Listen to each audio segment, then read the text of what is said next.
Guys ಇಲ್ಲಿ proof ಕೂಡ ನೋಡ್ತಾ ಇರ್ಬೋದು. ಈ ವಿಡಿಯೋಗೆ 20,000 ವ್ಯೂಸ್ ಬಂದಿದೆ. ಸೊ ಅದೇ ಟಾಪಿಕ್ ಮೇಲೆ ಮತ್ತೆ ಇನ್ನೂ ವಿಡಿಯೋಸ್ ಮಾಡಿದ್ದೀನಿ. ಅದಕ್ಕೆ 5,000 ವ್ಯೂಸು ಮತ್ತು 2,600 ವ್ಯೂಸು ಮತ್ತು 3,000 ವ್ಯೂಸ್ ಬಂದಿದೆ. ಸೊ ಅಷ್ಟಿಗೆ ಬಂದು ವಿಡಿಯೋ ಸ್ಟಾಪ್ ಆಗಿಲ್ಲ ವ್ಯೂಸು. ಸೊ ಇನ್ನೂ ಕೂಡ ವ್ಯೂಸ್ ಬರ್ತಾನೆ ಇದ್ದಾವೆ. ಎಲ್ಲ ವಿಡಿಯೋನು ಇನ್ನೂ ರನ್ನಿಂಗ್ನಲ್ಲೇ ಇದ್ದಾವೆ. ಎಲ್ಲರಿಗೂ ನಮಸ್ಕಾರ. ನೀವು ನೋಡ್ತೀರಾ ಸ್ಯಾಂಡೀಪ್ ಯೂಟ್ಯೂಬ್ ಚಾನಲ್. ಇವತ್ತಿನ ಒಂದು ವಿಡಿಯೋ ಏನಂತ ಟೈಟಲ್ ಮತ್ತು ತಮ್ಲೈನ್ ನೋಡಿ ಅರ್ಥ ಆಗಿರುತ್ತೆ ಅನ್ಕೊಂತೀನಿ. ಹೌದು, ನಾವು ಒಂದು ವಿಡಿಯೋದಿಂದ ಇನ್ನೂ ಹೆಚ್ಚಿಗೆ ವಿಡಿಯೋನ ಯಾವ ರೀತಿ ವೈರಲ್ ಮಾಡಿದೆ ಅಂತೇಳಿ ಸೀಕ್ರೆಟ್ ಟ್ರಿಕ್ನ ಹೇಳ್ಕೊಡ್ತೀನಿ. ಅದಕ್ಕಿಂತ ಮುಂಚೆ ನೀವಿನ್ನೂ ನಮ್ಮ ಚಾನಲ್ಗೆ ಸಬ್ಸ್ಕ್ರೈಬ್ ಮಾಡ್ಕೊಂಡಿಲ್ಲ ಅಂದರೆ ಇವಾಗಲೇ ಸಬ್ಸ್ಕ್ರೈಬ್ ಮಾಡ್ಕೊಳ್ಳಿ. ಮತ್ತು ಇನ್ಸ್ಟಾಗ್ರಾಮು ಟೆಲಿಗ್ರಾಮು ಲಿಂಕ್ ಡಿಸ್ಕ್ರಿಪ್ಷನಲ್ಲಿ ಕೊಟ್ಟಿರ್ತೀನಿ, ಅಲ್ಲಿ ಕೂಡ ನನ್ನ ಫಾಲೋ ಮಾಡ್ಬೋದು. ಸೊ ಬನ್ನಿ ಇವಾಗಲೇ ಸ್ಟಾರ್ಟ್ ಮಾಡೋಣ. ಗೈಸ್, ನಿಮ್ಮ ಯೂಟ್ಯೂಬ್ ಚಾನಲಲ್ಲಿ ತುಂಬಾ ವೀಡಿಯೋಸ್ ಅಪ್ಲೋಡ್ ಮಾಡ್ತೀರಾ. ಅದರಲ್ಲಿ ಯಾವುದಾದ್ರೂ ಒಂದು ವಿಡಿಯೋ ವೈರಲ್ ಆಗಿರುತ್ತೆ, 10-20 ಸಾವಿರ ವ್ಯೂಸ್ ಬಂದಿರುತ್ತೆ.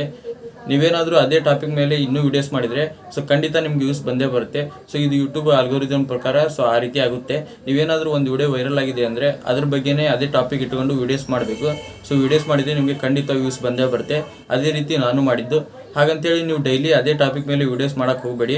ಸೊ ವೀಕ್ಲಿ ಒಂದು ಸಾರಿ ಅದೇ ಟಾಪಿಕ್ ಮೇಲೆ ವೀಡಿಯೋ ಮಾಡಿ. ನೀವು ಡೈಲಿ ಅದೇ ಟಾಪಿಕ್ ಮೇಲೆ ವೀಡಿಯೋ ಮಾಡ್ತಾ ಹೋದರೆ ನಿಮಗೆ ಕಮ್ಯುನಿಟಿ ಗೈಡ್ಲೈನ್ ಸ್ಟ್ರೈಕ್ ಬರುತ್ತೆ. ಆ ರೀಸನ್ನಿಂದ ನೀವು ಡೈಲಿ ಅದೇ ಟಾಪಿಕ್ ಮೇಲೆ ವೀಡಿಯೋ ಮಾಡೋದು ಬಿಟ್ಟು ಒಂದು ವೀಕಿಗೆ ಒಂದು ಸಾರಿ ನೀವು ಆ ಟಾಪಿಕ್ ಮೇಲೆ ವೀಡಿಯೋಸ್ ಮಾಡಿ. ಮತ್ತು ಅದೇ ಒಂದು ಸೀಕ್ರೆಟ್ ಟ್ರಿಕ್ ಅಲ್ಲ. ಸೊ ಇನ್ನೊಂದು ಟ್ರಿಕ್ ಇದೆ. ಏನಪ್ಪ ಅಂದರೆ, ನಿಮಗೆ ಯಾವ ವೀಡಿಯೋಸ್ಗೆ ಹೆಚ್ಚು ವ್ಯೂಸ್ ಬಂದಿದೆ ಅಲ್ಲ, ಆ ವಿಡಿಯೋಗೆ ನೀವು ಎಂಡ್ ಸ್ಕ್ರೀನ್ ಹಾಕಬೇಕು. ನಿಮ್ಗೇನಾದರೂ ಎಂಡ್ ಸ್ಕ್ರೀನ್ ಹಾಕಕ್ಕೆ ಬರಲಿಲ್ಲ ಅಂದರೆ ಸೊ ನಾನು ಕೆಳಗಡೆ ಡಿಸ್ಕ್ರಿಪ್ಷನ್ ಲಿಂಕ್ ಕೊಟ್ಟಿರ್ತೀನಿ. ಸೊ ಎಂಡ್ ಸ್ಕ್ರೀನ್ ಹೇಗೆ ಹಾಕೋದು ಮತ್ತು ಐಕಾರಣ ಹೇಗೆ ಹಾಕೋದು ಅಂತೇಳಿ ಸ್ಟೆಪ್ ಬೈ ಸ್ಟೆಪ್ ತಿಳಿಸ್ಕೊಟ್ಟಿದ್ದೀನಿ. ಸೊ ಯಾವ ಸೆಕೆಂಡಿಗೆ ಹಾಕಬೇಕು ಮತ್ತು ಎಲ್ಲಿ ವಿಡಿಯೋ ಸ್ಟಾರ್ಟಿಂಗ್ನಲ್ಲಿ ಹಾಕಬೇಕಾ ಅಥವಾ ವಿಡಿಯೋ ಎಂಡಿಂಗ್ನಲ್ಲಿ ಹಾಕಬೇಕಾ ಅಂತೇಳಿ ಫುಲ್ಲು ಡೀಟೇಲಾಗಿ ಒಂದು ವಿಡಿಯೋ ಮಾಡಿದ್ದೀನಿ. ಕೆಳಗಡೆ ಡಿಸ್ಕ್ರಿಪ್ಷನ್ ಲಿಂಕ್ ಕೊಟ್ಟಿರ್ತೀನಿ. ನೀವು ಅಲ್ಲಿ ಕ್ಲಿಕ್ ಮಾಡಿಕೊಂಡು ಎಂಡ್ ಸ್ಕ್ರೀನು ಮತ್ತು ಐಕಾರ್ಡ್ನ ಹೇಗೆ ಹಾಕೋದು ಅಂತ ತಿಳ್ಕೊಬೋದು. ಸೊ ಅದೇ ರೀತಿ ನಿಮ್ಮ ವೈರಲ್ ಆಗಿರೋ ವಿಡಿಯೋಗೆ ಆ ರೀತಿ ನೀವು ಎಂಡ್ ಸ್ಕ್ರೀನ್ ಹಾಕಿ. ಸೊ ಅದನ್ನ ಹಾಕಿದರೆ ಏನಪ್ಪ ಯೂಸ್ ಅಂದರೆ, ನಿಮ್ಮ ವಿಡಿಯೋ ನೋಡಿರ್ತಾರಲ್ಲ ವೈರಲ್ ಆಗಿರೋ ವಿಡಿಯೋನ, ಸೊ ಅದು ಮುಗಿತಾ ಬಂದಂಗೆ ಆ ವಿಡಿಯೋ ನಿಮ್ಮ ಸ್ಕ್ರೀನ್ ಮೇಲೆ ಬರುತ್ತೆ. ನಿಮ್ಮ ವಿಡಿಯೋಗೆ ವ್ಯೂಸ್ ಬರುತ್ತೆ ಮತ್ತು ನಿಮ್ಮ ವಿಡಿಯೋ ವೈರಲ್ ಆಗುತ್ತೆ. ಸೊ ನಿಮ್ಮ ವಿಡಿಯೋಗೆ ಏನಾದರೂ 100 ಜನ ಕ್ಲಿಕ್ ಮಾಡಿದ್ರಂದರೆ ಸೊ ಮತ್ತೆ ಅದು ವ್ಯೂಸ್ ಹೆಚ್ಚಿಗೆ ಬರುತ್ತೆ. ಸೊ ಮತ್ತೆ ಹೆಚ್ಚು ಜನಕ್ಕೆ ರೆಕಮೆಂಡ್ ಆಗುತ್ತೆ. ಈ ರೀತಿಯಾಗಿ ನೀವು ಎಂಡ್ ಸ್ಕ್ರೀನ್ ಹಾಕೋದು ಭಾಳ ಇಂಪಾರ್ಟೆಂಟ್ ಆಗಿರುತ್ತೆ. ಅದಕ್ಕಾಗಿ ನೀವು ಎಂಡ್ ಸ್ಕ್ರೀನ್ ಹಾಕಿ. ಸೊ ನೀವು ಎಲ್ಲ ವಿಡಿಯೋಗೂ ಎಂಡ್ ಸ್ಕ್ರೀನ್ ಹಾಕಿದರೆ ಸೊ ಯೂಸ್ ಇಲ್ಲ. ನಿಮಗೆ ಯಾವ ವಿಡಿಯೋ ಹೆಚ್ಚು ವ್ಯೂಸ್ ಬಂದಿರ್ತಲ್ಲ ಸೊ ಆ ವಿಡಿಯೋಗೆ ಎಂಡ್ ಸ್ಕ್ರೀನ್ ಹಾಕಿ. ಸೊ ಅವು ವ್ಯೂಸ್ ಖಂಡಿತ ಬರುತ್ತೆ. ಸೊ ನಾನು ಅದೇ ರೀತಿ ಮಾಡಿದ್ದು. ಬೇಕಾದ್ರೆ ನಾನು ಪ್ಲೇ ಲಿಸ್ಟ್ನಲ್ಲಿ ಹೋಗಿ ಸೊ ವಾಟ್ಸಪ್ ಬಗ್ಗೆ ವಿಡಿಯೋಸ್ ಮಾಡಿದ್ದೀನಿ. ಸೊ ವಾಟ್ಸಪ್ ಬಗ್ಗೆ ವಿಡಿಯೋ ಮಾಡಿರೋ ಪ್ರತಿಯೊಂದು ವಿಡಿಯೋಗೂ ವೈರಲ್ ಆಗಿದೆ. 1,000-2,000 ವ್ಯೂಸ್ ಈ ರೀತಿ ಬಂದಿದೆ.